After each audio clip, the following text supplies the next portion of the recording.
Ayan, halika. Tayo ay gumawa ng pakbet. Luto tayo ng pakbet.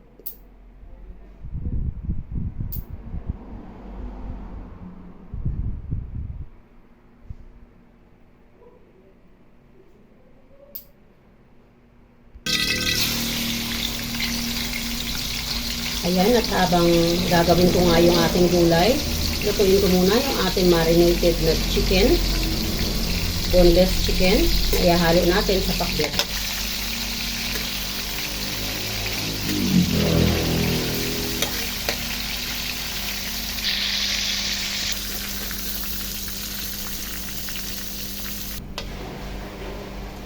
So ayan mga best, magluluto na tayo ng pakbet. Ilagay na nga natin ang ating minced ginger. Ayan. So hayaan na muna natin na maluto ang ginger bago ilagay ang ibang ricado.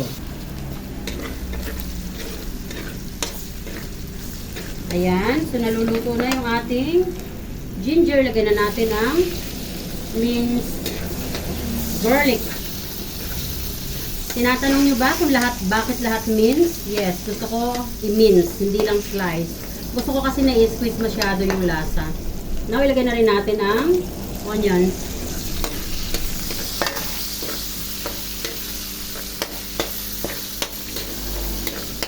Pwede na rin natin ilagay ang ating slice na tomato.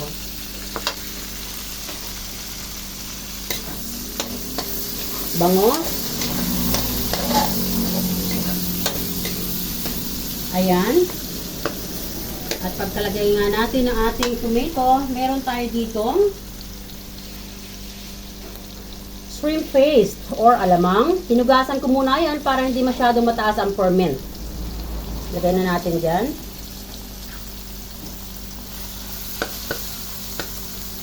Ayan, huwag muna nating i-mix. Ayan lang muna natin dyan sa isang portion.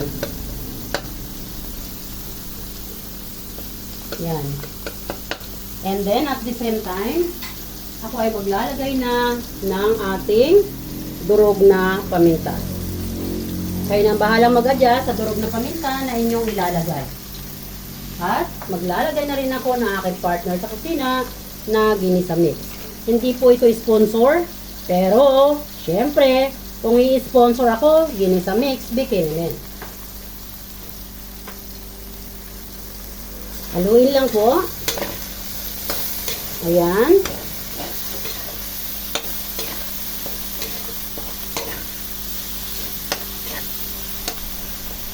Hayaan lang natin na medyo magisa pa ang ating shrimp paste or alamang.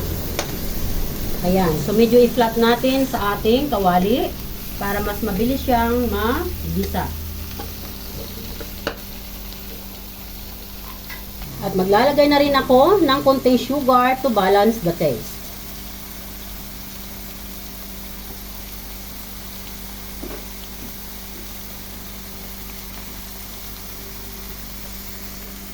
So, yung ating gulay ay nahiwa-hiwa na. Ito yung sigarilyas, ampalaya, okra, kalabasa, at talong. Ngayon ko lang hihiwain yung talong. Hindi ko siya hiniwa kaagad dahil mangingitim siya. So ngayon, ilalagay ko na siya sa kawali. Ngayon ko pa lang siya hihiwain. Ilalagay ko na ang aking talong. Ayan, haluin ko lang yan. Pagkalagay ko nga ng talong, now ay isusunod ko na ang ating kalabasa. Ayan. Sunod ko na rin ang ating okra, ampalaya, at ating sigarilyas.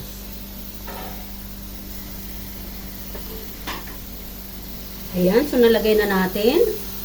Hindi ko yan lalagyan ng sabaw. Tatakpan ko lang yan habang siya ay nasa very low heat.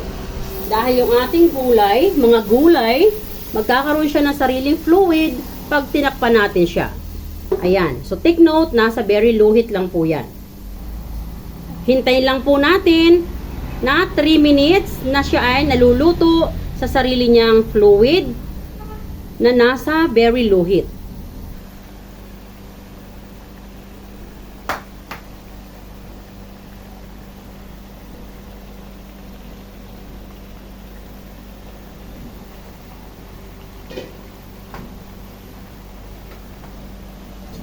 Ayan guys. So nakita nyo, nagkaroon siya ng sarili niyang fluid. Diba? Now, pwede na nating haluin. Para yung mga ingredients sa ilalim mag-incorporate sa ating mga gulay. So nakita nyo, tingnan nyo, nagmamantika siya. So ganyan siya guys, no? Pag yung hinayaan nyo lang na ma-squeeze yung sariling fluid ng gulay, ang ganda-ganda ng outcome ng ating pakbet guys. Wow, tingnan nyo. Oh, di ba? So ganyan lang yung technique guys. And then yung ating talong, hindi siya naging banggoy. Ano ba yung banggoy sa inyo guys?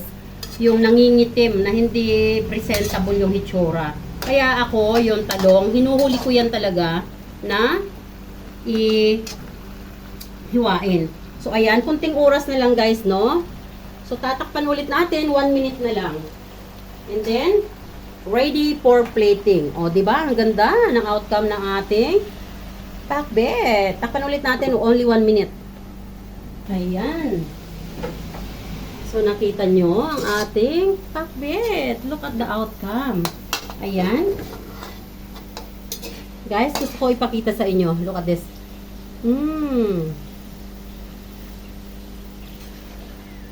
Ayan. O, diba? Ang sarap. So, now, ay ilalagay na natin yung ating chicken. Ayan. Ayan. And, pwede na tayong mag-plating. So, ayan mga best. Nakaluto na tayo ng napakasarap na pakbet. Look at that. Wow! At yan ang texture ng pakbet na gusto nating ma-achieve. Delicious. O, diba? Yan ang pakbet na hindi nilagyan ng tubig. Diba? Naluto siya sa sarili niyang fluid. Now, let's plating and time for us to eat. Delicious pakbet. I love it. And this is the pakbet I want. I don't want the type of pakbet na mayroong ma-fluid.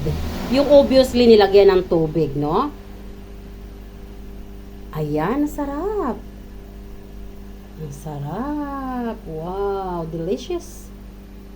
I love it.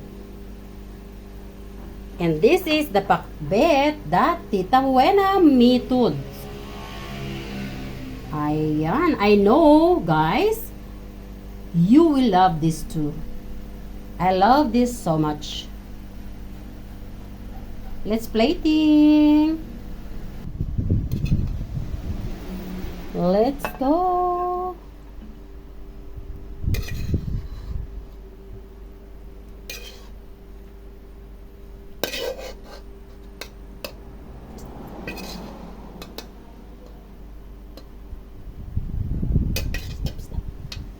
Look at the sauce. Delicious. Wow. Sarap. So, yan ang pakbet ni Tita Buena. Ayan mga guys. So, nakapag-plating na tayo. Look at that. Sarap ng ating pakbet. Kaya naman, salamat na muli sa inyong panunood. And Happy Valentine's Day nga pala sa lahat. Tandaan natin na tayong lahat ay created ni God para magmahalan sa bawat isa. At kung wala man tayong kapartner sa buhay, tandaan natin na tayo ay mahal na mahal ni God. Yes! Kaya Happy Valentine's Day everyone. Thanks for watching. And this is Tita Buena always saying, don't forget to keep loving one another. Thanks for watching. At sa mga bago pa lang, or napadaan ka man lang dito sa aking YouTube channel, don't forget to subscribe my YouTube channel and don't forget to write down your comment a little bit longer for my revenue. Thank you so much guys and Happy Valentine's Day! I love you all! This is yummy pakbet ni Tita Buena. Sarap!